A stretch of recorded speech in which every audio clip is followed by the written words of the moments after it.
عظيم السماءة سميع السماءة كثير الشان رفيع الذكر ظنين القدر مطاع الأمر فخير الاسم عزيز الحلم كثير الغفران ونشهد أن لا إله إلا الله وحده لا شريك له ونشهد أن سيدنا وإمامنا وقدوتنا وطبيبنا محمد صلى الله عليه وسلم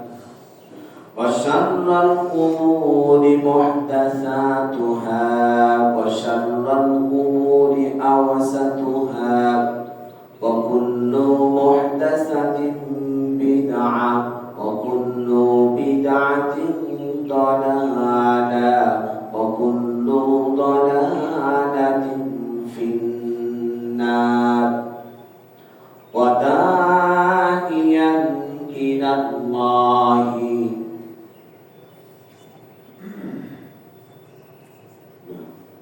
بإذنه سراجا وقمرا منيرا أما بعد فقد قال الله تعالى في كلامه المجيد والفرقانه الحميد أعوذ بالله من الشيطان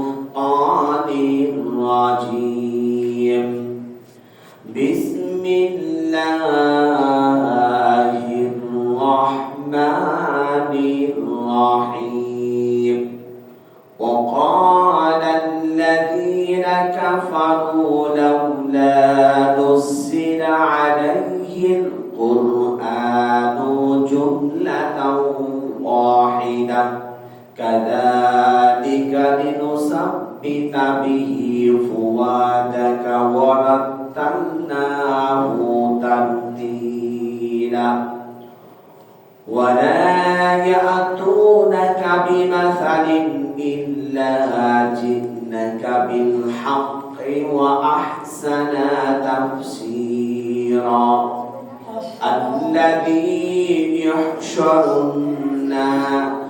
الذين يحشرون على وجوههم إلى جهنم أولئك شر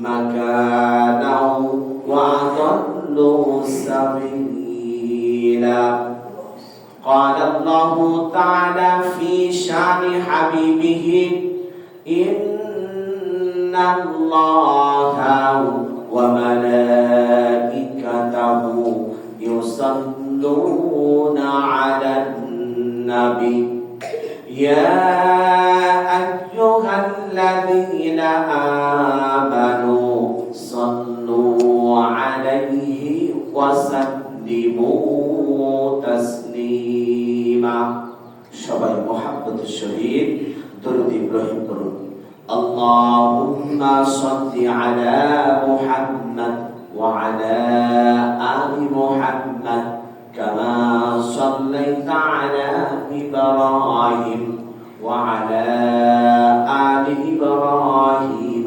إنك حميد مجيد اللهم بارك على محمد وعلى آل محمد كما باركت على إبراهيم وعلى آل إبراهيم إنك حميد مجيد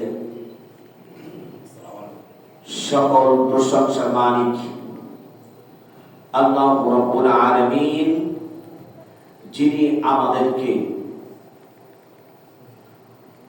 10টা 39 মিনিটে বিশাল বড় একটি বিপদের হাত থেকে বাঁচিয়ে দিয়েছেন। চাইলে আল্লাহ আমাদেরকে মাটির নিচে দাবাই দিতে পারতেন, বলে ঠিক কিনা? এই বিপদ থেকে আল্লাহ পাক আমাদেরকে বাঁচিয়ে দিয়েছেন। আল্লাহ পাকের দেওয়া কণ্ঠ এবং তার শিখানো পদ্ধতিতে শুকরিয়া আদায় করছি, বলুন আলহামদুলিল্লাহ। শান্তি অবতীর্ণ হোক জনাবি মুহাম্মদ রাসূলুল্লাহ সাল্লাল্লাহু আলাইহি ওয়াসাল্লাম। আল্লাহুম্মা সাল্লি আলাইহি ওয়া বারিক আলাইহি। আমি আপনাদের সামনে সূরাতুল ফুরকানের ধারাবাহিকতার কথা বলছিলাম। আজকেও তার ব্যতিক্রম এই সূরার উপরে কথা বলবো ইনশাআল্লাহ।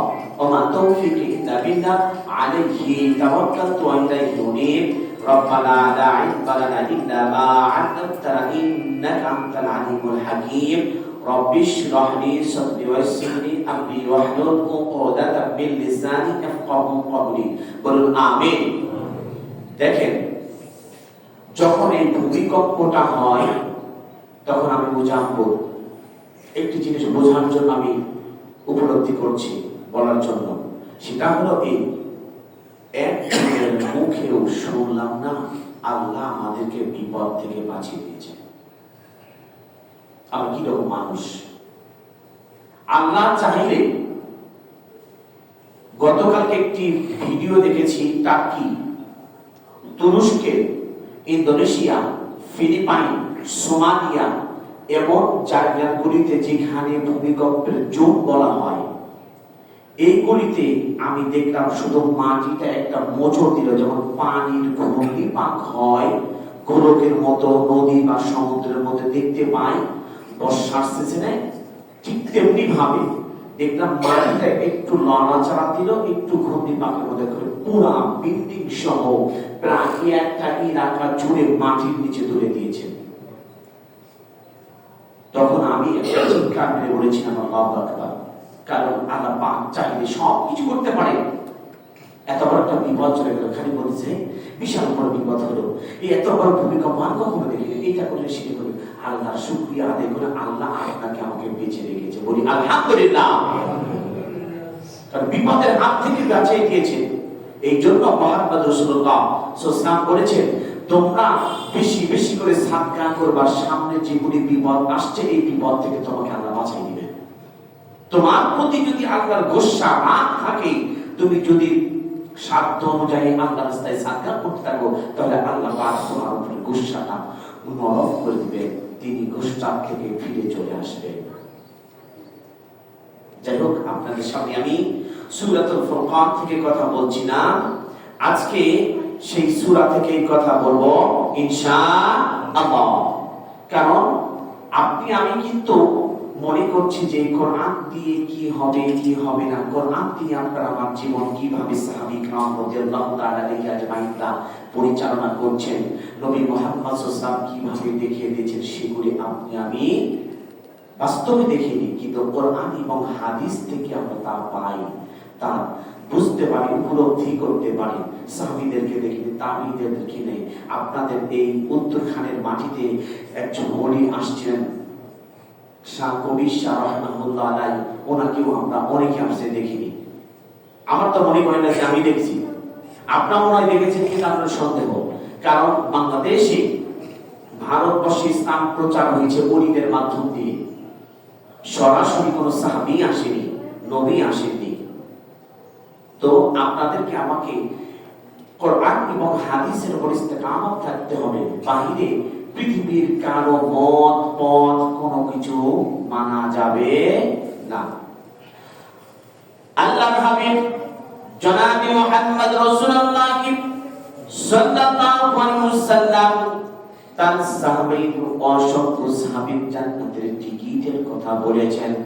তার মধ্যে অসংখ্য সাহাবীদের মধ্যে খালিদ ইবনে ওয়ালিদ, যিনি প্রায় 250 যুদ্ধের মধ্যে যেখানে সেনাপতির দায়িত্ব পাইয়েছেন, সেইখানে যুদ্ধ করতে গিয়ে তিনি শহীদ হননি, গাজী হয়ে ওই যুদ্ধের দামাকে বিজয়ী বানিয়ে নিয়ে ফিরে চলে আসছে।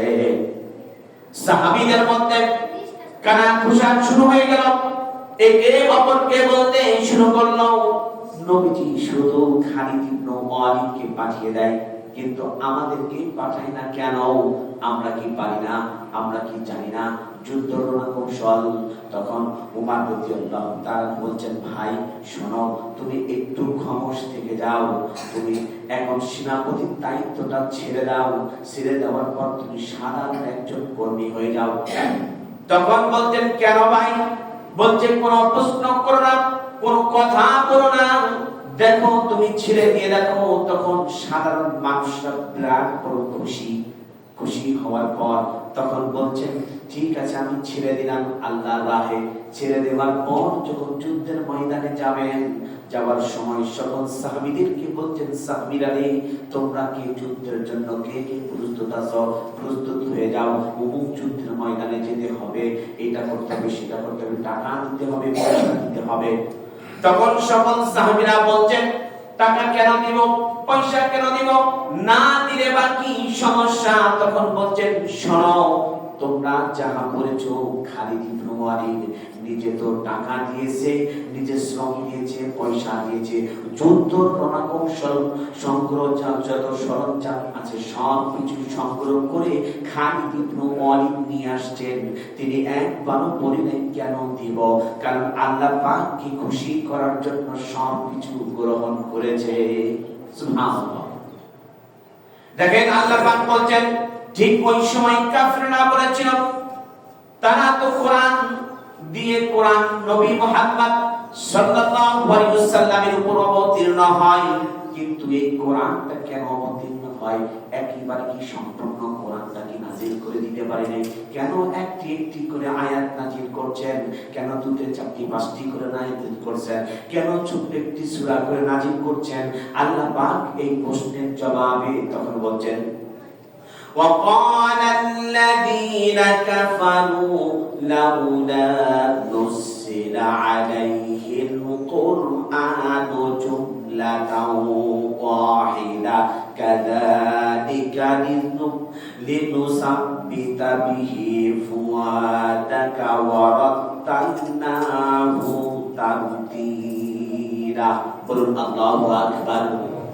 আল্লাহ পাক বলেন, وقال الذين كفروا, ও হে নবী, আপনাকে কাফিররা কি জিজ্ঞাসা করে, লাউলা নুসিলা আলাইহিল কুরআন জুমলাতাও ওয়াহিদা, তাহলে কি এই কোরআনটা কি কেন একইবারে একসঙ্গে নাজিল করলো না? ওয়াহিদ মানে এক, কেন নাজিল করলো না কোরআন জুমলাতাও ওয়াহিদা?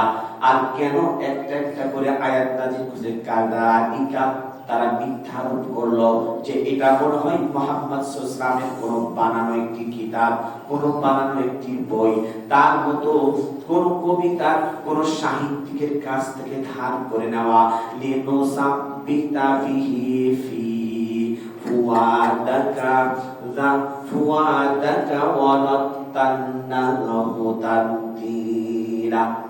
আমি আল্লাহ এই জন্য একটি একটি করে আয়াত অথবা চারটি পাঁচটি করে একটি সূরা করে নাজিল করেছি, বান্দা যাতে পড়তে পারে, পরিপূর্ণভাবে তা যাতে দিনের বুঝ গ্রহণ করে এই কোরআনটাকে তার সিনার মধ্যে ধারণ করতে পারে। বলুন আমিন। আল্লাহ নবী সাল্লাল্লাহু আলাইহি ওয়াসাল্লাম যখন এই কথাটি বলছেন, তখন সাহাবী کرام রাদিয়াল্লাহু তাআলা আনহুরা বলছেন, ইয়া রাসূলুল্লাহ, হাবিবাল্লাহ, ওই কাফের রাজা বলল সেই সম্পর্কে দেখে আয়াত আল্লাহ পাক নাজিল করে দিলেন। তখন বলছেন, শোনো, শুধু এটাই নাজিল করি নাই, যত প্রশ্নের সম্মুখীন হবে, ওয়ালা ইয়াতুনাকা বিমাসালিন ইল্লা জিন্নাকা বিল হাক্কি ওয়া আহসানা তাফসীরা। আল্লাহ পাক বলেন, নবী হে, আপনাকে বিপদের মুখে ঠেলে দেয়নি। আপনাকে যখন যারা প্রশ্ন করেছে, প্রশ্ন করার সঙ্গে সঙ্গে আমি আল্লাহ, আমি কোরআন কারীম নাযিল করে তার ব্যাখ্যা সহকারে আপনার কাছে উপস্থিত করে দিয়েছি। সুবহানাল্লাহ। এরপর আল্লাহ পাকের হাবিব সাল্লাল্লাহু আলাইহি ওয়াসাল্লাম বলছেন, আমার হাবিব বলতেছেন, আমার হাবিব শুনেন, আপনাকে আমি শুধু এটা দেই নাই, এমন কিছু তিনটা জিনিস সকল নবীকে একাগত চিত্র দিয়েছি। লাকাদ আরসালনা রুসুলানা বিল বাইয়িনাতি ওয়া আনজালনা মাআহুমুল কিতাবা ওয়াল মিজানা লিয়াকুমান নাসু বিল কিসত। বলেন আল্লাহু আকবার। আল্লাহ পাক বলেন, অবশ্যই আমি হে নবী তিনটা জিনিস দান করেছি। এক নাম্বার হুসনে খুলক, দুই নাম্বার কিতাব, তিন নাম্বার আপনাকে মিজান দান করেছি। হুসনে খুলক এমন একটি উত্তম চরিত্র দিয়েছি যা পৃথিবীর আদম থেকে নিয়ে শুরু করে আজ পর্যন্ত, আজ থেকে নিয়ে ইলা ইয়াউমিল কিয়ামা পর্যন্ত কোন সাহিত্যিক, কোন কবিতা, কোন দার্শনিক, কোন পণ্ডিত যদি লিখতে থাকে বিষ্ণু নবী নামের জীবনের আগামাতা করতে সম্ভব নয়। সুবহানাল্লাহ। এরপরে বলছেন, নবী হে, আপনাকে আমি সকলের কাছে আদর্শ করে বানিয়েছি। প্রত্যেক নবীকে কবিরার জন্য, গোত্রের জন্য, তার কওমের জন্য আমি আদর্শ করে পাঠিয়েছি। আর আপনাকে আমি পুরো বিশ্বের জন্য আমি আদর্শ হিসাবে বানিয়েছি। সুবহানাল্লাহ। এরপর আল্লাহ পাক হাবিব বলেন, আল্লাযী ইউহশারুনা আলা উজুহিহিম ইলা জাহান্নামা উলাইকা শাররুম মাকানাও ওয়া আদাল্লু সাবিলা। আর কিয়ামতের দিন তারা যারা অস্বীকার করেছে ওই ব্যক্তিদেরকে উজুহিহিম, তাদেরকে জাহান্নামের দিকে নিয়ে যাব। ইলা জাহান্নামা, তাদের মুখের উপর ভর করে উলাইকা শাররুম মাকানা ওয়া আদাল্লু সাবিলা। আর তারাই ছিল প্রকাশ্যভাবে গোমরাহী, পথভ্রষ্ট। ওই ব্যক্তিদেরকে মুখের উপর ভর দিয়ে জাহান্নামের দিকে নিয়ে যাবে। তখন সাহাবী کرام রাদিয়াল্লাহু তাআলা আলাইহি আজমাইনরা বললেন, ইয়া রাসূলুল্লাহ, হাবিবাল্লাহ, ওরা কারা? তখন বলছে, আমাকে যারা অনুসরণ করে, অনুকরণ করে, ওরা বাদ দিয়ে যারা ভ্রান্ত মতবাদে বিশ্বাসী, কুফরিতে বিশ্বাসী, মতবাদে ওই ব্যক্তিদেরকে আল্লাহ পাক তাকে জাহান্নামে নিয়ে যাবেন মুখের উপর ভর দিয়ে।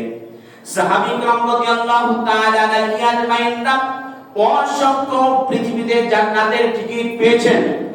এই হাদিসের সূত্রে ধরে ফখরুদ্দিন রাজি রাহমাতুল্লাহি আলাইহি বলেন, পৃথিবীর মানুষ যদি কোরআন দিয়ে জীবন গড়ে, জন্ম থেকে শুরু করে নিয়ে মৃত্যু পর্যন্ত যদি সে সুন্দরভাবে তার কোরআন দিয়ে বডির মধ্যে, দেহের মধ্যে, শরীরের মধ্যে, চামড়ার মধ্যে যদি লাগিয়ে প্রত্যেকটা যদি কাজ করতে থাকে, আল্লাহর নবী বলেন মৃত্যুর 40 দিন আগে জান্নাতের সুঘ্রাণ দিয়ে আল্লাহ পাক তাকে পৃথিবী থেকে নিয়ে নেবেন। সুবহানাল্লাহ। তাই দেখুন, আপনি আমি এই কোরআনুল কারীমের আঙ্গিকে অসংখ্য যাদেরকে আমরা বলতাম মূর্খতা, বর্বরতা, জাহিলিয়াতের যুগের, তাই সেই সময় কানের লোকেরা কোরআন দিয়ে জীবন করেছেন, কোরআন সিনার মধ্যে গেঁথে রেখেছেন। কোনদিন পরনিন্দা করেনি, কোনদিন পরচর্চা করেনি, গীবত করেনি, চিন্তাই করেনি, রাহাজানি করেনি। যারাই কোরআন দিয়ে জীবন করেছেন, চাক্ষুষতা প্রমাণ হযরত উমর রাদিয়াল্লাহু তাআলা আনহু, যিনি ছিলেন সবচেয়ে মক্কার মধ্যে সবচেয়ে দুর্ধর্ষ সন্ত্রাসী, এই উমর রাদিয়াল্লাহু তাআলা আনহু যখন তিনি নবীজির গর্দান কাল্লা যখন কাটতে গেলেন, মাথা কেটে নিয়ে আসবেন, তখন তিনি করলেন শট বলছি। তখন নবীজি মুহাম্মদ রাসূলুল্লাহ সাল্লাল্লাহু আলাইহি ওয়াসাল্লামের চেহারা মুবারক দেখে, তার চেহারার মধ্যে নূর চমকানো দেখে উমর রাদিয়াল্লাহু তাআলা আনহু তার সামনে, পায়ের সামনে তরবারিটি দিয়ে সারেন্ডার করে দিয়ে বলছেন, ইয়া রাসূলুল্লাহ, হাবিবাল্লাহ, আমার দুর্বলতা, আমার অসুস্থতা ধরা পড়েছেন হুজুর, আমাকে সেই মধুর কালিমা পড়ে দিন। সবাই বলুন, আশহাদু আল্লা ইলাহা ইল্লাল্লাহু ওয়াহদাহু লা শারীকা লাহু ওয়া আশহাদু আন্না মুহাম্মাদান আবদুহু ওয়া রাসূলুহু।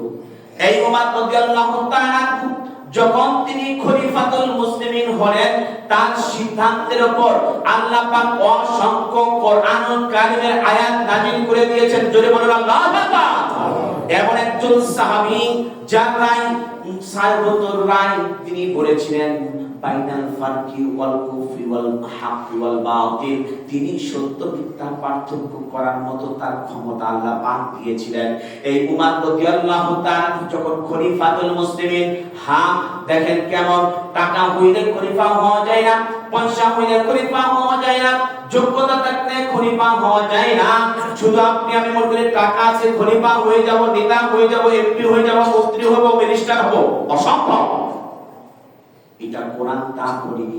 আপনি একজন গোলাম যদি সে যদি তার চরিত্র দিয়ে, তার অ্যাক্টিভিটিস দিয়ে, তার যোগ্যতা দিয়ে যদি সে তা হয়, আপনাকে আমাকে তা মানে নিতে বাধ্য। এটাই ইসলাম বলেছেন।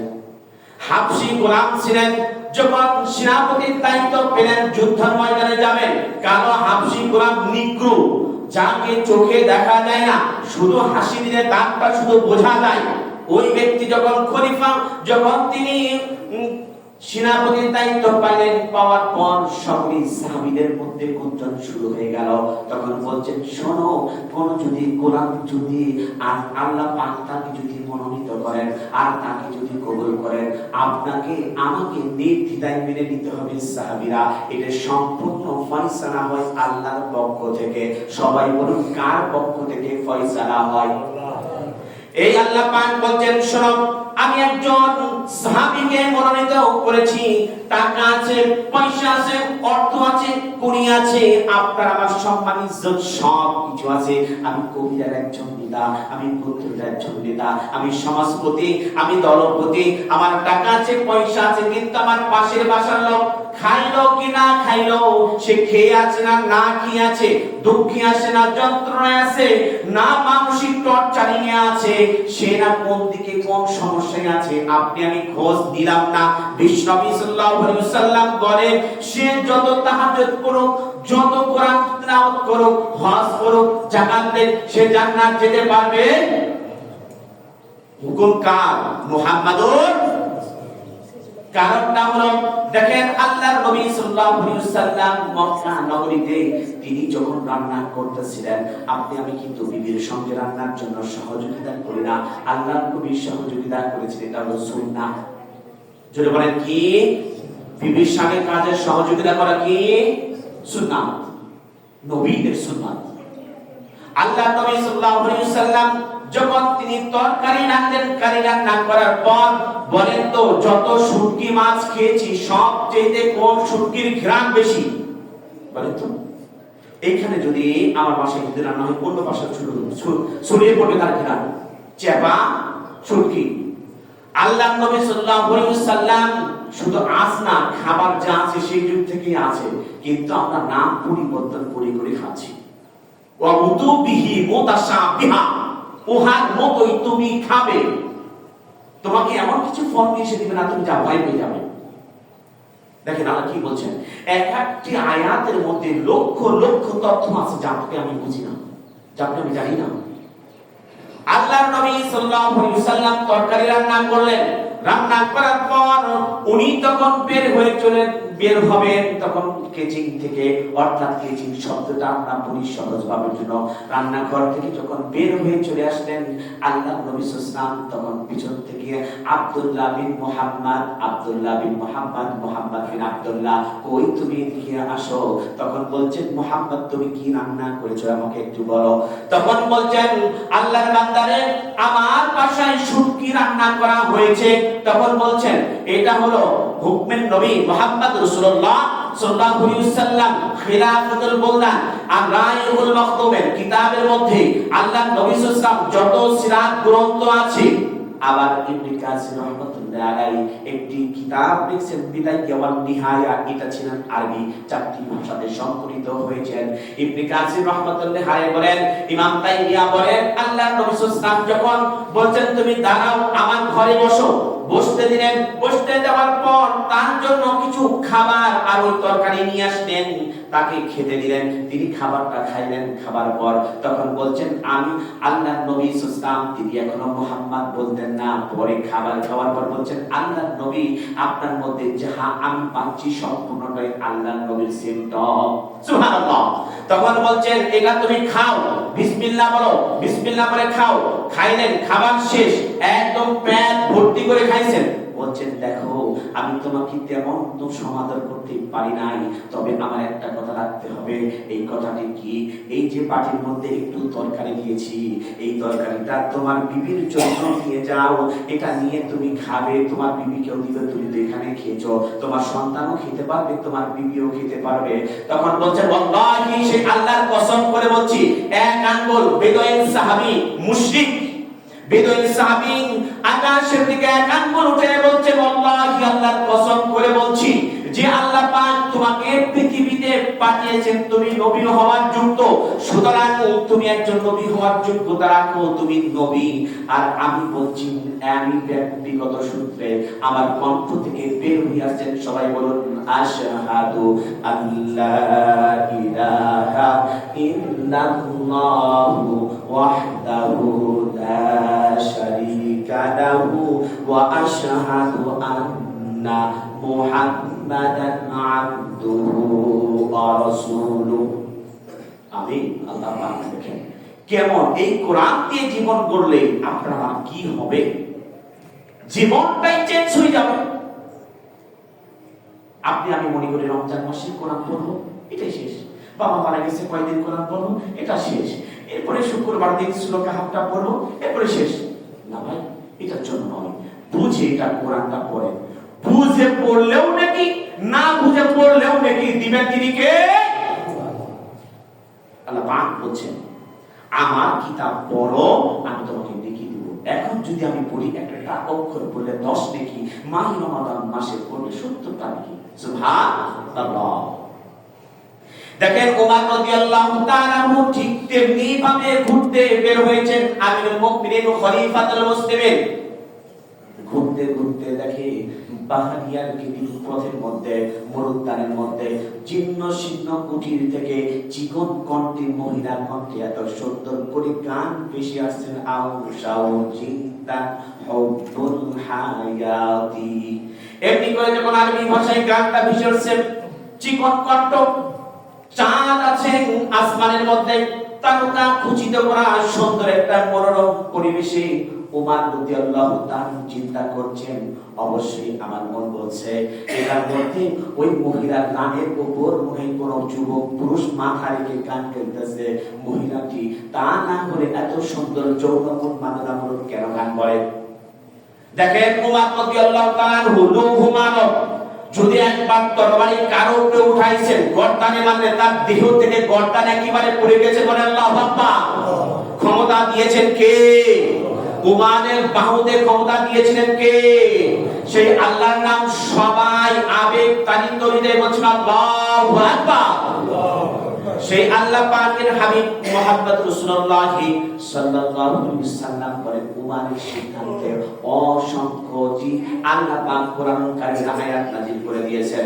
তখন তিনি রাত করে দরজা দিয়ে না ঢুকে পিছন দিক থেকে তার বেড়া ভেঙে যখন ঢুকলেন, ওয়া মিনান নাসি মান ইয়াশতারি লাহওয়াল হাদীথি লিয়ুদিল্লা আন সাবিলিল্লাহি বিগাইরি ইলম ওয়া ইয়াত্তাখিদাহা হুজুওয়া উলাইকা লাহুম আযাবুম মুহিন।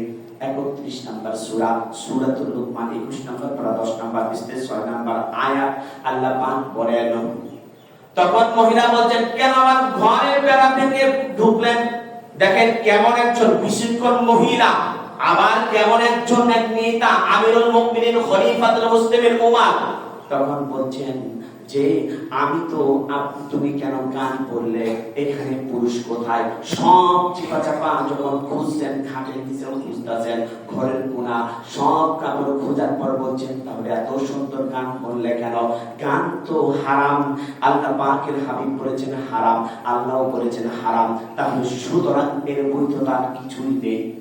তাহলে তুমি কেন বললে? তখন বলছেন ও পথিক, তোমাকে আমি চিনি না, তুমি যে আমি শুধু একটা কোরআনের আইন লঙ্ঘন করেছি, এটাই হলো আমিনান নাসি মাইয়াশতারি লাওয়াল হাদিসি লিউদিল্লা আন সাবিলিল্লাহি বিগাইরি ইলম।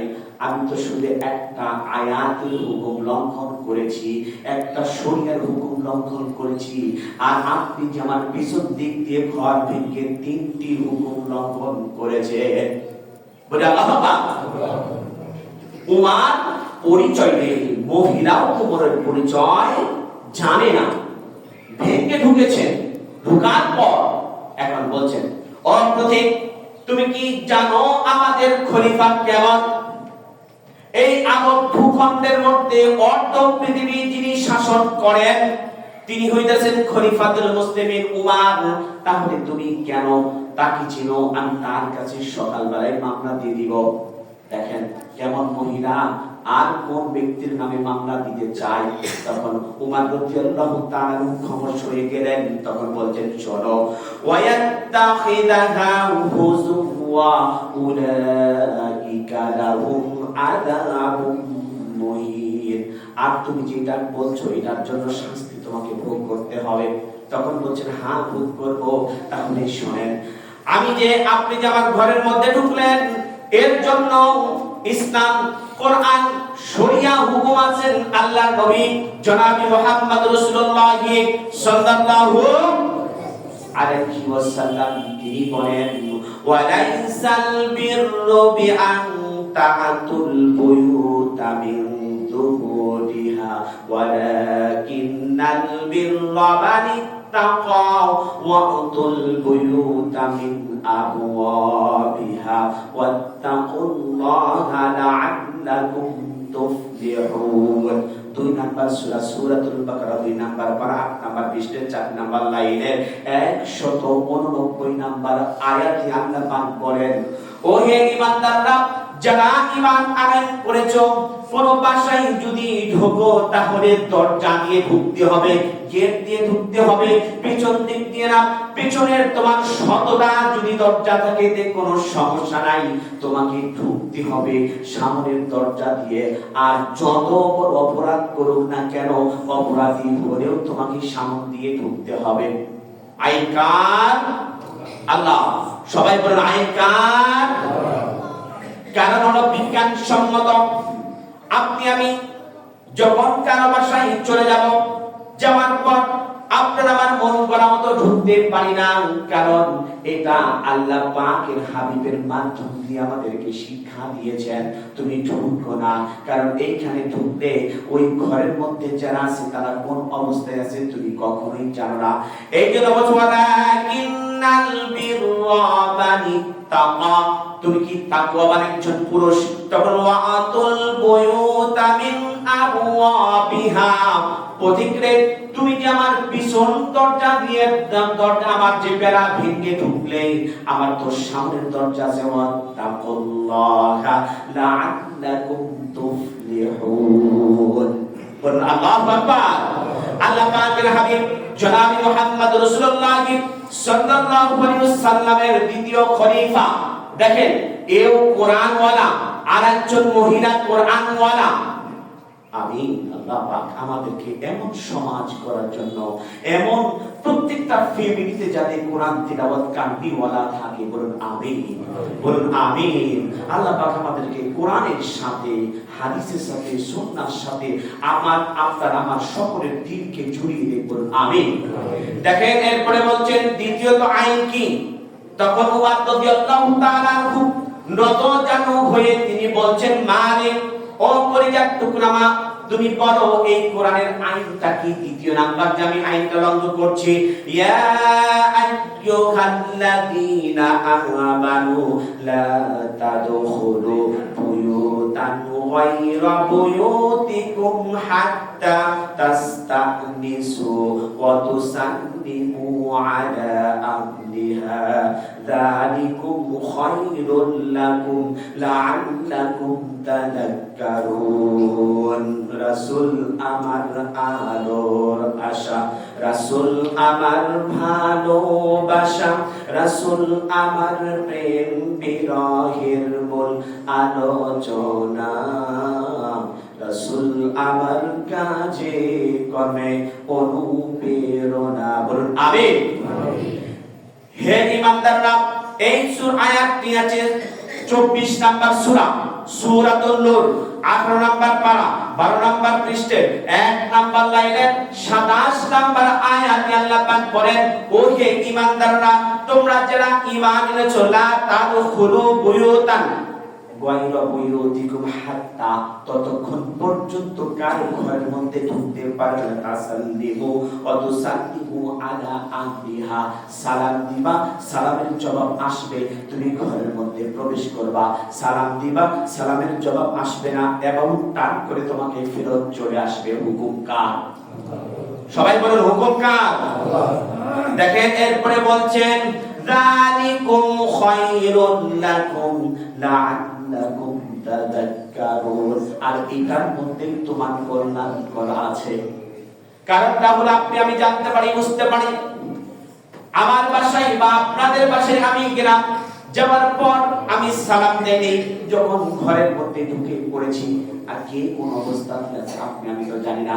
এই জন্য মুহাম্মদ সাল্লাল্লাহু আলাইহি ওয়াসাল্লাম বলেছেন, যখন 7 বছর বয়স হয় বিজ্ঞানসম্মত, তখন তুমি বিছানাকে আলাদা করে দাও, কারণ সে সব কিছু বুঝতে থাকে। কারণ তোমার শরীরের সঙ্গে তুমি মা, তুমি বাবা, তোমার শরীরের সঙ্গে তোমার সন্তানের পা লাগবে, এটা একটা আদবের খিলাফ। 2 নাম্বার আদবের খিলাফ হলো তুমি তাকে তুমি সরিয়ে দাও। আল্লাহর নবী হুকুম করেছেন 7 বছর বয়সে তুমি তাকে নামাজের জন্য আদেশ দাও, আস্তে আস্তে করে পৃথক রাখার চেষ্টা করো।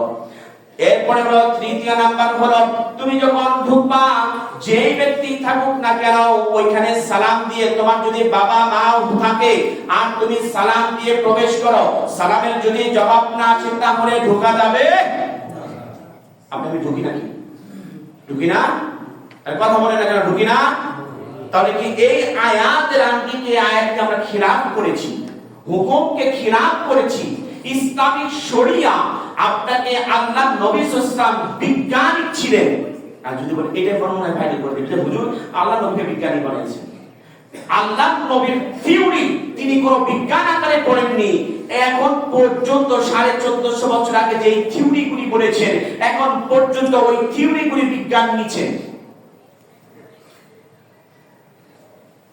দা ম্যান নট অ্যালোন একটি বিজ্ঞানিক বই আছে, লেখকের নাম আমার স্মরণ নেই, গতকালকেই পড়ছিলাম। তো ওইখানে বলেছেন মুহাম্মদ সাল্লাল্লাহু আলাইহি ওয়াসাল্লাম শুধু বিজ্ঞানী নন, মহাবিজ্ঞানী। যেই ভাষাকে বোঝাবো আমি বিজ্ঞানী বলছি, আমার ভাষা নেই, হতাশ তিনি। আপনারা মনে করেন যে হুজুর আপনি শুধু কোরআন হাদিসই পড়েন না। ভাই, আমার কাছে এখন যেগুলি বই আছে, আমার বইয়ের ভারে বুকসেলটা আমার ভেঙে গেছে, বইয়ের ভারে আমার বুকসেলটা ভেঙে গিয়েছে। গত রোজার মাসে আমি 30,000 টাকার বই কিনেছি সর্বনিম্ন। আমি আপনাদের সামনে শুধু এই যে আমার কাছে দেখছেন এই কোরআনুল কারীম, এই কোরআনুল কারীম দিয়ে শুধু কথা বলছি না। এমন 18টা তাফসীরের মধ্যে 12টা তাফসীর আছে আমার কাছে। 12টা তাফসীর দিয়ে আমি শিখে পড়ে আসে কথা বলছি। আর বাংলাদেশের যত বড় বড় নাম করা যতগুলো আলেম আছে তাদের সাথে আমি ডিসকাস করি। আপনারা মনে করেন যে শেষে আসে যে হুজুর তো কি কইছে, হুজুর তো মনে করে দিব আর হয়ে গেছে। না না ভাই, আমি এই ধরনের কোনো কথা বলতে রাজি না। প্রমাণ থাকবে, দলিল থাকবে, বিশ্বাসিতার সাথে কথা বলতে হবে।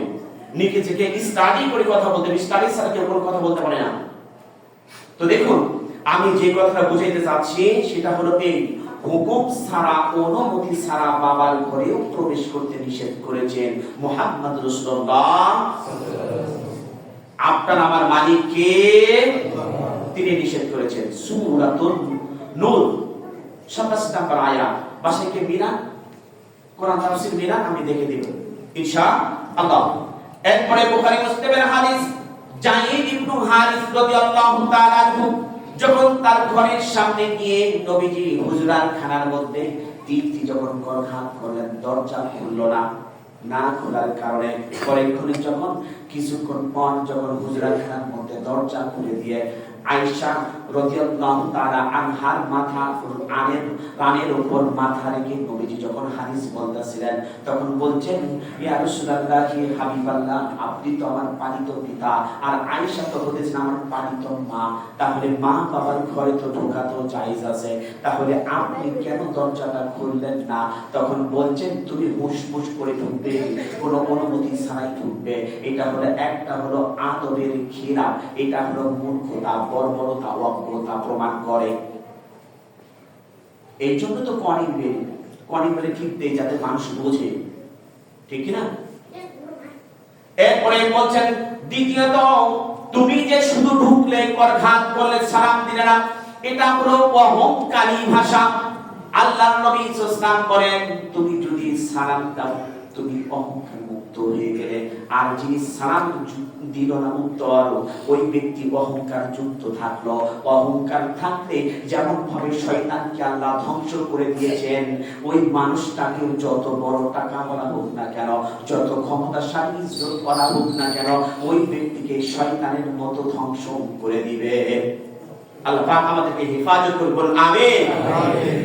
তৃতীয় নাম্বার আয়াতে বলেন, যেটা আপনার আমার মাঝে বিদ্যমান, আমরা সকালেও করি, সন্ধ্যাও করি, রাতেও করি, সব সময় করি। আল্লাহ পাকের হাবিবের কাছে কোরআনুল কারীমের আয়াত নাযিল করে বলছেন, ও আমার নবী আপনি বলুন, মহিলাটি বলেন, উমার তখন বলছেন, প্রতিক্রিয়া তোমাকে চিনি না। আমি দ্বিতীয়ত তোমার বিরুদ্ধে যে মামলা দেব সেটা হলো এই, ইয়া আইয়ুহাল্লাযীনা আমানু জুতানিবু কাসীরাম মিনাদ-দন্নি ইন্না বা'দাদ-দন্নি ইসমু ওয়া লা তাজাসসু ওয়া লা ইয়াগতাব বা'দুকুম বা'দা আইয়ুহিব্বু আহাদাকুম আইয়াকুলা লাহমান আখিহি মাইতান ফাকারিহতুমু ওয়াত্তাকুল্লাহ ইন্নাল্লাহা তাওয়াবুর রহিম। আল্লাহু আকবার। এটা হলো 49 নাম্বার সূরা, সূরাতুল হুজুরাত, 26 নাম্বার পারা, 16 নাম্বার পৃষ্ঠাে 1 নাম্বার লাইনে 12 নাম্বার আয়াতে আল্লাহ পাক বলেন, ও হে ঈমানদাররা, যারা লা ইলাহা ইল্লাল্লাহ বলেছো, আমি মুসলমান, শোনো, কান খুলে শোনো, আমি মুসলমান হলে এই কাজটি করতে পারবো না, আমি ঈমান আনলে এই কাজটি করতে পারবো না, আমি যদি 5 ওয়াক্ত নামাজ পড়ে এই কাজটি করতে পারবো না, আমি যদি হজ করে এই কাজটি করতে পারবো না, আমি যদি যাকাত দানওয়ালা হয়ে থাকি একটা কাজটি করতে পারবো না, আমি যদি মুসলিম করলে মুসলিমরা এক মুসলমান অপর মুসলমানের ভাই, এই হাদিসের দাবি থেকে যদি আমি বলতে পারি, তাহলে আমি কাজটি করতেই পারবো না। আল্লাহ নবী সাল্লাল্লাহু আলাইহি বলেন, তোমরা যদি ঈমানদার দাবি করে থাকো, মুশরিক কানেও গীবত চর্চা করবা। বলেছেন কে? সবাই বলেন, বলেছেন কে? গীবত করি নাই। সকাল থেকে তো 10 জনের গীবত করে আসছি, আমার জীবন আসলে লাভ কি? জীবন আসলে কোনো লাভ আছে? বলেন কি করেছি? এই জন্য আল্লাহ পাক বলেছেন, ইয়া আইয়ুহাল্লাযীনা আমানু ইজতানিবু কাসীরাম মিনাদ-দন্নি ইন্না বা'দাদ-দন্নি ইসমুন ওয়া লা তাজাসসু। গোয়েন্দাগিরি করাও জায়েজ নাই, তবে জায়েজ হলো এই ক্ষেত্রে দেশ টিকানোর জন্য, ওই যে প্রশাসন টিকানোর জন্য গোয়েন্দাগিরি করা জায়েজ। কিন্তু এই গোয়েন্দাগিরি করতে বলি নাই, যেমন আমার মেয়ে বড় হয়ে গেছে, বোরকা পিনতে যদি আসে, যেমন বৃহস্পতিবার রাত্রে যখন ছুটি হয়, ঈশা নামাজ পড়ে নিয়ে আসতে যায়, অনেকে আমাকে বলে মেহমানটা কে? কারণ মেয়ে বড় হয়ে গেছে, কালো বোরকা পিনলে তো আমার থেকে বড় বড় বেরিবিট লাগে। তাহলে কি করে আমি কি সন্দেহ করব যে ইমাম সাহেব কোন মাইয়ের নিয়ে যেন হাঁটে যাচ্ছে? সন্দেহ খুলাসা করেছেন বুখারী মুসলিমের হাদিস। আল্লাহ নবী সাল্লাল্লাহু আলাইহি ওয়াসাল্লাম বলছেন, হযরত সাফা রাদিয়াল্লাহু তাআলা আনহাকে নিয়ে যখন তিনি হাঁটছেন চাঁদনি রাতে, সাফা রাদিয়াল্লাহু তাআলা আনহা তিনি হলেন উটের উপর, লাল উট, যাকে এখন বোম্বম সুপারসনিক একটি যে প্লেন আছে 512 সিটের, ওই প্লেনের সাথে তুলনা করলে তাও ঘোড়া বেগের থেকে বেশি দাম। তদরিত্তকালের সময়ে তখন হাঁটছেন সাফা রাদিয়াল্লাহু তাআলা আনহু, আল্লাহ নবী সাল্লাল্লাহু আলাইহি ওয়াসাল্লাম হাঁটু ধরে বলছেন, এই হাঁটুর উপরে পা রেখে সাফা রাদিয়াল্লাহু তাআলা উটের উপরে উঠছেন, ওঠার পর 4 দিন রাত হাঁটছেন। সাহাবীরা বলছেন দেখো ওই দেখো মুহাম্মদ সাল্লাল্লাহু আলাইহি ওয়াসাল্লামের বিবিকে নিয়ে তিনি হাঁটছেন, কত আনন্দ কত মজা করছেন। আল্লাহ নবী উঠে বসে ছেড়ে দিলেন। ছেড়ে দেওয়ার পর বলছে শোনো আল্লাহি আল্লাহর কসম করে বলছি উনি হচ্ছেন তোমাদের মা। কে বলছেন? নবীদের বিবি আমাদেরকে তখন সাফিয়া রাদিয়াল্লাহু তাআলা আনহাকে বলতেন দেখো উনি তোমাদের মা আর আমি হলো নবী মুহাম্মদ সাল্লাল্লাহু আলাইহি ওয়াসাল্লাম। তখন বলছেন হুজুর আমরা তো জানি। তখন বলছে তারপরেও আমি পরিষ্কার করে দিলাম শয়তান তোমাদের কাঁধে বসা করতে পারে, আমি কখনো এটা করতেই পারি না। হ্যাঁ ভুল থাকতেই পারে মানুষের, তাকে শুধরান। একের উপরে দোষ করবেন, একটা ইবাদত কবুল হবে না। প্রমাণ কোরআন। একটা করে পরিশন বলছি, আবার বাবার কোনো কথা বলছি না, মত করে কোনো কথা বলতেছি না। এরপরে দেখেন এই যে গীবত করেছেন, এরপরে কি বলছেন? লা আইয়ুহিব্বু আহাদাকুম লাহমান আখিহি মাইতান ফাকারিতুহু। ওই ভাইয়ের মৃত্যু ভাইয়ের মাংস খাও, তুমি গীবত করছো, খাও, মজা না ভাই? কেউ কি আছেন পচা গরুর গোশত রান্না করে খাবেন? হাত উঠান দেখি না। তাহলে আমরা যদি পচা গরুর গোশত না খাই, একজন মৃত্যু ভাইয়ের গোশত প্রতিদিন চিবিয়ে খাচ্ছি, আমাদের লজ্জা থাকা দরকার। মুসলমানের ঘরে জন্ম নিয়েছি, কিসের মুসলমান দাবি করছেন আপনি? কোরআন কি আমার বাপদাদার নামটা নাজিল করেছে 1450 বছর আগে। আমি এখনো ভুলে গেছি, আমি এখনো সব জুড়েছি। মুসলিম আমি নবী, ভয় করি না আল্লাহ ছাড়া। যে বয়ানটি করেছি গতকালকে হিন্দু পাড়াতে বয়ান করেছি, দেবেন্দ্রনাথ কলেজ মানিকগঞ্জ, আসছি ফজরের সময়। এই মসজিদের সব নিয়ম কানুন ঠিক রেখে আমি ওয়াজ মাহফিল করছি দিনের স্বার্থে। আমার 1 টাকাও পকেটে ওঠে না, বরং পকেট থেকে আর খরচ হয়। যে টিউশনি করে এই গাড়ি ভাড়া দিয়ে যাই আসি, দিলে দিবে না দিলে না দেবে। হিন্দু শোনার পর বলছেন হুজুর ইসলাম এত যে সুন্দর, এত সুন্দর করে শেখাইতে আমরা জানতাম না। তখন বলছেন তাহলে কি করতে পারি? তখন বলছেন একজন মহিলা বলছেন এই হুজুরের কাছে আমাদেরকে মুসলমান হতে হবে। মহিলা আপনার আমার থেকে বিচক্ষণ, আপনার আমার বিবি যতটুকু তার থেকে বিচক্ষণ বিধর্মীয়জন। ঘরের মধ্যে তার কাছে যত দেব দেবী আছে সব বলছে। এই দেবতাদেরকে সাক্ষী রেখে বলছি কোরআন একটা সত্য গ্রন্থ, আমি এখানে মুসলমান হতে চাই। তখন বলছে কি করতে হবে? আমি বলছি গোসল করতে হবে। গোসল করার পর সব নিয়ম কানুন শিখাতে ওযু করেন। ওযু করার পর আমি বলছি আস্তে আস্তে করে আপনাদেরকে এখান থেকে ড্রাইভেট হতে হবে। তখন তারা বলে দিয়েছে লা ইলাহা ইল্লাল্লাহু মুহাম্মাদুর রাসূলুল্লাহ। আপনার আমার মুসলমানের ঘরে জন্ম, বলেন তো আপনার আমার কি আছে, কি মূল্যটা আছে? একজন হিন্দু সে কোরআনের এটি শোনার পরে সে বলছে যে আমি ভালো হয়ে গেছি, আর করব না। আল্লাহ পাক আমাদের সকলকে সঠিক সমঝ দান করুন, আমিন। নতুন আরেকটি তথ্য নিয়ে আসবো আগামী শুক্রবার ইনশাআল্লাহ। কারণ আমি কোরআনুল কারীমের তাফসীর করছি, একটা করে শুনে মিলাচ্ছি, একটা করে বলার জন্য চেষ্টা করছি। আল্লাহ পাক আমাদেরকে তৌফিক দান করুন। কয়েক মিনিট বেশি হয়েছে, এই জন্য আপনাদের কাছে ক্ষমা দৃষ্টি দেখবেন। আমি আপনাদের ছোট সন্তান, নাতি বা ভাইয়ের মতো। আলহামদুলিল্লাহ।